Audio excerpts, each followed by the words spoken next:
이 주보에 오늘 말씀 메모라는 란이 비어 있는데요. 이때까지는 그냥 제가 풀어서 했던 내용들을 정리해서 이렇게 실어놨는데 이 내용들은 여러분들이 그 수요일 날 올리는 제 메시지에 그 안에 블로그 안에 다 있는 내용입니다.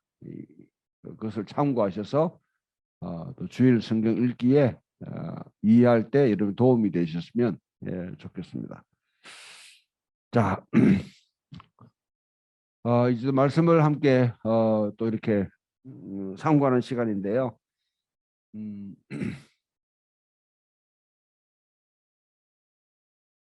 신앙생활을 이렇게 제가 좀 벗겠습니다. 신앙생활을 하시다 보면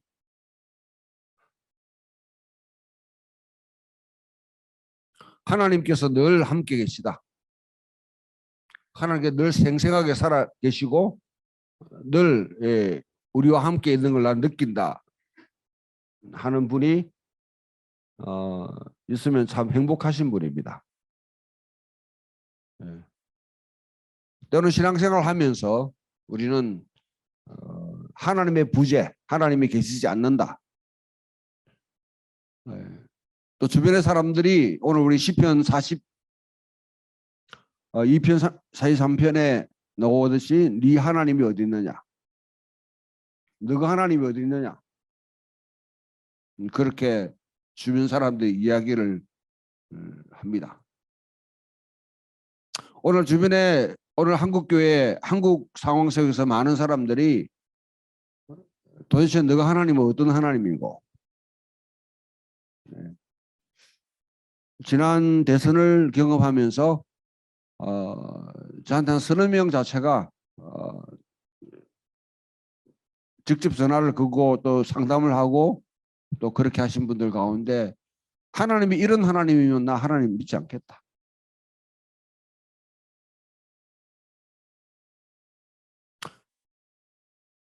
그런 이야기들을 좀 들었습니다. 그 현실이고요. 기도 많이 하시고 성경 읽고 참 지금 하나님의 축복 가운데 팍 가는 분은 하나님이 나와 함께 계시니까 나는 빵빵하게 그냥 힘차게 다 살아간다 하고 행복할지 모르지만은, 그러나 상당수의 많은 그리스도인들 또 이 세상 사람들은 너 하나님이 어디 있느냐, 우리 하나님이 어디 계시느냐, 그 질문에 시달리고 있는 현실입니다. 하나님께서 만약에 계시지 않는다고 느낀다면 여러분 어떻게 하실래요?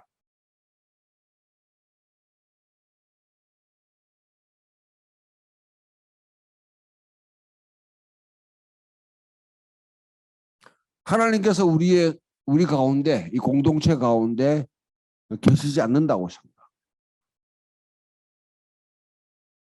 이스라엘은 하나님의 언약 백성이었습니다. 그 언약 백성으로 살아가는 과정에 늘 하나님과 함께 동행하며 하나님의 역사가 늘 있고 하나님이 임재하셔서 모든 걸 보호하시고 복을 내려주시고 만사가 형통했다. 글쎄요, 그런 경험들을 얼만큼 많이 겪었는지 모르겠지만은 오늘 시편에 있는 이 말씀, 오늘 우리 읽었던 함께 교독했던 42편, 43편은 목마른 사슴이 시냇물을 찾기에 갈급한 같이 내 영혼이 주를 찾기에 갈급합니다.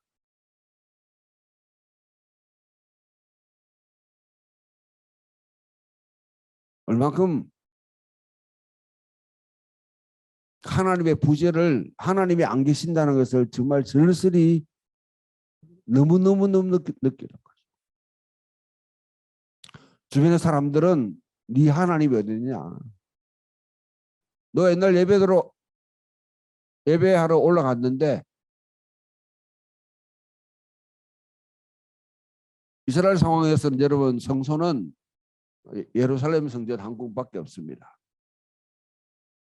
무리들과 쭉 지어서 성전에 올라가는 그 장면을 기억하면서 그래 올라가 예배 드렸다며 그 하나님 어디 계시는데, 이스라엘의 오랜 역사 가운데 하나님이 위대한 일을 행하셨다는 출애굽 사건이라든지 그다음에 뭐 블레셋을 물리쳤다든지 때로는 하나님께서 여호수아를 통해서 위대한 일을 행하신 그런 경험들을 자랑하고 다녔는데 그 하나님이 어디에 있느냐? 이 질문을 할 때에 시인은 속이 타는 것이죠. 내 마음이 흔들리는 것.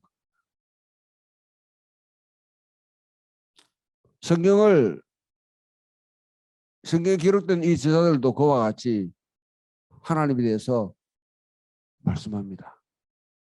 시편 22편 오늘 우리가 여러분 다 함께 하지 못해 22편은 잘 알고 있는 여러분 성경입니다.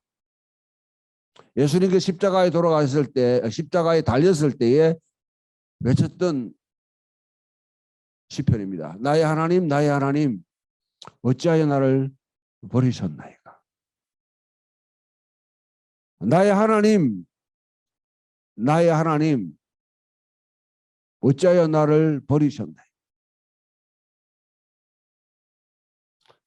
신앙생활을 하면서 여러분 이 경험, 이 외침을 여러분 속에서 한번 이렇게 막 하나님 앞에 씨름하면서 외쳐보지 않았다고 그러면 그래서 여러분은 정말 하나님의 금수저들이죠.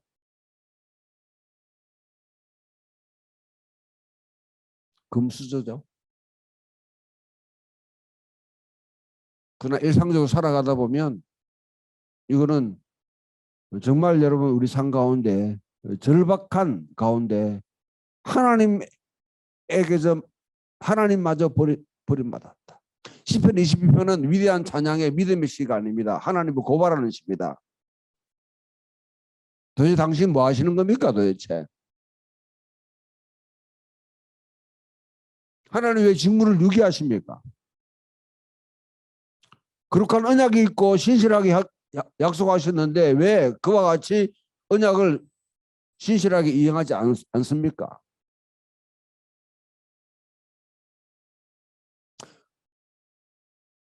어때요 여러분 믿음 생활하면서 이런 기도를 한 번씩 하나님께 드려봅니까? 아니면 그렇게 하면 마치 뭔가 신성모독 아니면 하나님을 대해서 내가 굉장히 불경한 태도 같아가지고 감히 그 말을 끊이지 못하고 그냥 있습니까? 시인은 과감하게 하나님께서 왜 그와 같이 자기의 백성들을 그렇게 돌보지 않으신 그것을 숨김없이 낱낱이 아주 그냥 원색 그대로 그냥 표현하고 있습니다. 오늘 시편 읽어보세요. 엘리야가 열왕기상으로 넘어가면 엘리야가 위대한 일을 행했습니다. 여러분 아합이 통치하는 시대에 아합의 정권을 지금 호위하고 그 정권을 지금 뒷받침하고 있는 이 무당들이 850명이 있었다는 거죠. 만인산, 태백산, 팔공산 비롯해가지고 그들과 지금 엘리야가 850대 1 대결을 펼치는데 거기서 아무튼 여러분 거기서 위대한 승리를 거둡니다. 불로서 심판하시는 이가 진정한 하나님입니다. 불이 내려서 엘리야의 재단에 있는 모든 여러분 재물을 태우고 나서 그러니까 백성들이 막 흥분해가지고 맞다 이래가지고 사람들은 여러분 군중은 언제든지 흥분시킬 수 있습니다. 그러니까 850을 다 죽였어. 그 위대한 승리한 거 아닙니까? 마치 이런 민중혁명이 일어났든지 촛불을 들고 여러분 뭐 그와 같은 뭐 정치적인 어떤 행위를 했든지 했는데 그러면 여러분 엘리야는 다 자기가 이제 이 정권의 이 나라의 주도권을 잡을 수 있는 중요한 위치에 있다고 생각하고 아합을 갖다 앞서가지고 막 뛰어갔단 말이지. 사마리아에 도착하니까 들려오는 음성이 항복의 음성이 아니라 이세벨의 음성이 들리는 것이죠. 이세벨의 음성이 들리는 거죠. 그래? 엘리야가 거짓해서 근데 그놈 때려 죽이면 되지 뭐. 지가 뭔데? 그러니까 촌놈이 뭐 할 거야? 이야기 듣고 나니까 엘리야는 낙심해 버려.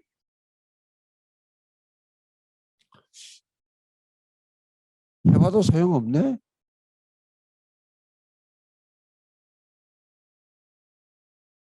이렇게 해도 전혀 변하지 않습니다. 아무것도 변한 게 없어요. 이세벨은 더 기고만장합니다. 자기 목숨을 지금 구하려고 찾으려고 합니다. 그러니까 엘리야는 낙심해 가지고 로뎀 나무라는 것은요, 그냥 위대한 나무 이런 나무보다 더 뭐 그냥 빗자루 만들 때 서는 군대 가면 빗자루 만든다고 말이 사역 동원됐죠. 예.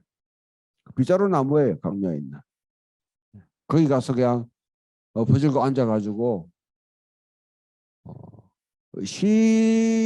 쉰다기보다는 사실은 완전 탈진하는 것이죠.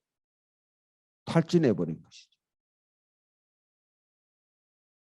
그 상태에서 하나님이 계시는가? 이 내가 뭐 하는가? 그리고 난 뒤에 여러분 천사가 와서 이제 떡과 고기를 먹이고 난 뒤에 다시 이제 호렙산으로 갑니다. 호렙산 하면 혹시 기억나는 사람이 누굽니까? 예, 호렙산 시내산은 같은 산입니다. 최초의 이스라엘을 모세를 지금 여기 소명을 부어주시고 또 모세를 통해서 십계명을 내려주셨던 하나님, 그 하나님 앞에 나가는 것이죠. 오늘 본문의 핵심은 이겁니다. 그 가운데 하나님 서라고 하니까 섰는데 지중, 천둥, 바람이 확 불어지는데 바람 가운데도 계시지 않고 지진 가운데도 계시지 않고 불 가운데도 계시지 않더라. 하나님의 부재 현상을 느끼는 거죠.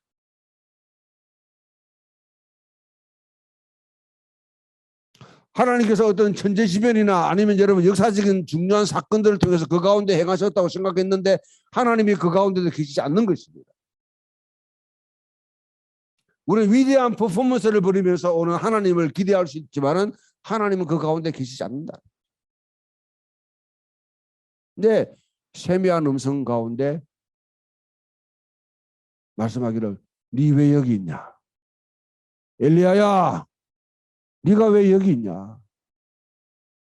네가 왜 여기?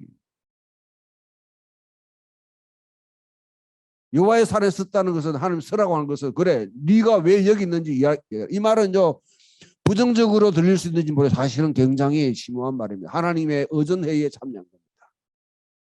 그 시간에 엘리야가 시내산 호렙산에 왔을 때 하늘에서는 하늘의 의전회의가 열린 것입니다.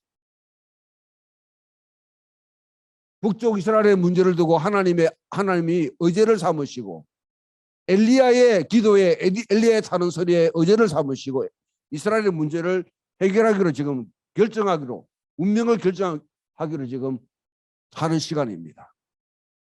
말해봐라. 도대체 이스라엘이 무슨 짓을 했느냐. 엘리야는 그 자리에서 이스라엘을 고발합니다. 많은 선지자를 죽였습니다. 성전을 버렸습니다. 율법을 떠났습니다.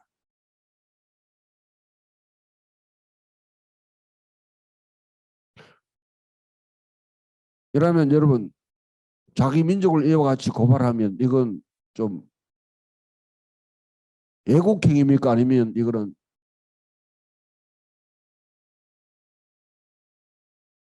애국하고 반대되는 말이 뭐죠? 매국입니까? 애국입니까? 하나님 앞에 이스라엘에 있는 사실을 그대로 여러분 노출시키면 애국행입니까? 애국적인 행위입니까? 매국적인 행위?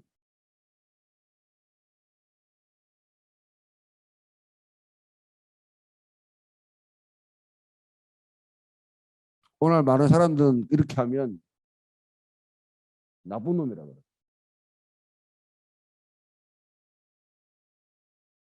그때 하나님께서 결정합니다. 그래. 어전에서 결정 상황이 내려왔어요. 오늘 읽었던 본문에 보면 하나님이 세 개의 칼을 준비합니다. 아합의 정권을 무너뜨리기 위해서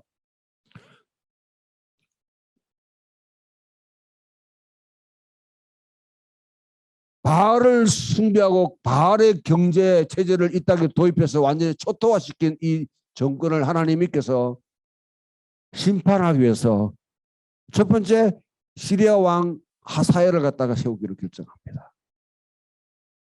두 번째 시리아의 왕의 칼을 피하게 되면 두 번째 북쪽 이스라엘 이스라엘 속에 있는 다음 구테타를 일으킬 예후를 통해서 그와 같이 심판합니다. 두 번째 칼을 씁니다. 그래도 남아있거든. 세 번째 엘리야를 대신 일어서는 엘리사를 통해서 바알 정권을 무너뜨립니다.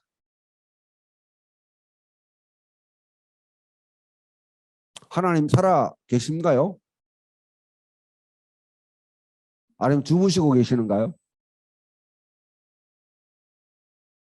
어때요, 여러분? 솔직히 고백하세요.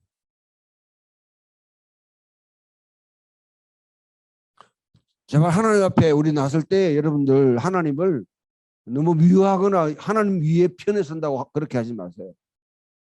하나님은 가장 싫어하는 것은 위선입니다. 위선 떠는 거 가장 싫어합니다. 정직하기를 원하세요. 직면하기를 원하세요.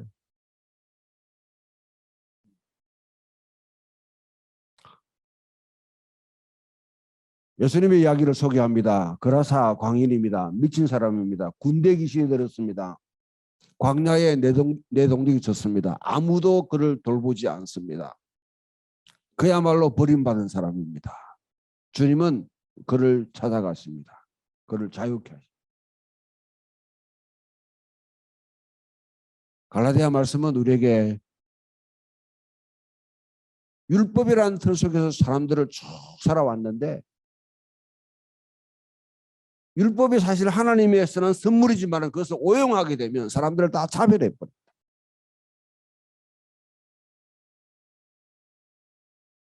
율법의 잣대로 사람들을 평가하기 시작하면 옳고 그름, 거룩하고 더러움, 깨끗하고 부정함 이런 걸로 사람을 다 차별이 있는 곳에는 하나님이 계시지 않습니다. 하나님이 임재하기를 요구하는 곳이죠.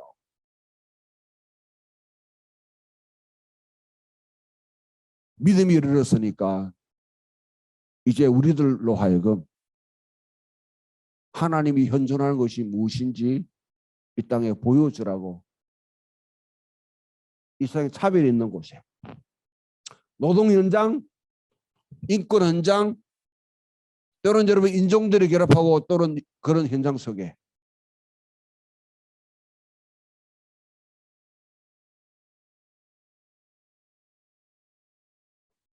저는 제가 페이스북에 나는 차별법을 찬성합니다 하고 공포했습니다. 저보고 좌빨이래요.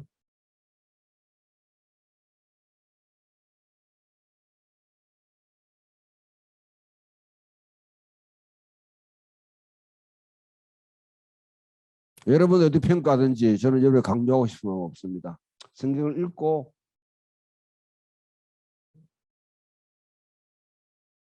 저는 동성애를 인정하는 사람은 아니에요. 이슬람을 갖다가 칭송하거나 종교로 받아들이는 사람도 아닙니다. 그러나 그리스도인은 차별이 있는 곳에 결렬된 틈 가운데 들어가야 됩니다. 이 땅에 하나님의 형상으로 지음받은 인간들이 차별받는 것에 대해서 아픈 마음을 가지고 가슴 아픈 가지고 가면 그곳에서 하나님께서 그 결렬된 틈 사이에 서는 사람들, 그 사람들에게서 하나님의 임재를, 하나님이 살아계심을 증언하실 것입니다. 그런 삶이 저는 있기를 소망하고요. 하나님이 부재한다고 생각할 때, 하나님이 안 계신다고 하는 세상 속에 우리는 어떻게 해야 될 것인가? 시인은 찬양합니다. 시인은 하나님께 끝까지 물고 늘어지면서 기도합니다. 하나님 왜 이렇게 하십니까? 도대체 뭘 하십니까? 왜 언약을 저버리십니까? 외치면서 그러면서 결국 나중에 결말은 내가 하나님을 찬송할 수밖에 없다. 왜? 하나님은 없이 계시는 하나님이시기 때문에. 계시지 않는 것 같지만은 분명히 계시는 분이기 때문에. 기도하는 사람, 찬양하는 사람, 씨름하는 사람은 결국 찬양할 수밖에 없습니다. 그러나 여러분 기성전 하나님 계신다. 그래서 무조건 찬양하면 과정이 생략된 거예요. 씨름하세요. 철저하게 하나님의 부재를 느끼십시오. 인정하세요. 씨름하세요. 거기서 하나님이 계심을 우리가 확정할 수 있습니다. 그럼 믿음의 자리로 나갈 수 있는 저와 여러분 되기를 축원합니다.